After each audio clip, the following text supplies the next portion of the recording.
අලුතින් පොරක් ඇවිල්ලා කෑ ගහන්න පටන් ගන්නවා. මහින්ද රාජපක්ෂ බෙල්ලෙන් නෙවෙයි එල්ලන්නේ කකුල් දෙකෙන් එල්ලන්නේ කියලා.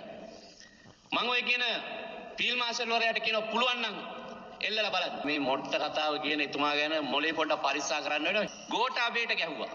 දේශපාලන නායකත්වයේ මහින්ද රාජපක්ෂට ගැහුවා. ජනාධිපතිවරණයට ඉල්ලලා පච වෙලා අවසානයේදී ඕන් නැති දේවල් කරන්න කියලා හිරේ ගියා. සිරිසේනට ගැහුවා. රනිල් වික්‍රමසිංහට ගැහුවා. සජිත් ප්‍රේමදාසට ගැහුවා. මෙයා විතරද හමුදාවේ හිටියේ.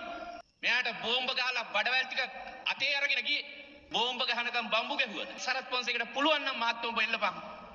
මහින්ද රාජපක්ෂව එල්ලන්න තියා අතක් තියන්න බෑ මේ රටේ. ඉතකන්දේ සද්දාතිස්ස එයා එක තැනකදී මම අහනවා තමුසේ පොරක්ද කියලා අහනවා. ඉතකන්දේ සද්දාතිස්ස කියන පුද්ගලයාට මම කියන්න ඕනේ ඕ මම පොරක් තමයි. මේ දෙපැත්තේ වාඩි වෙලා ඉන්න ජෙනරල් හැමත් පොරවල් තමයි. හැම හමුදාවෙම ඉන්නේ ත්‍රිවිධ හමුදාපතිලා විශ්‍රාම ගියපු අය සේවයේ ඉන්න ජෙනරල්ලා බ්‍රිගේඩියර්ලා ඔක්කොම පොරවල් තමයි. එයා වගේ සෙරප්පුලක කන අසූචි වලක බෑගෙන් දඟලන කට්ටිය නෙමෙයි.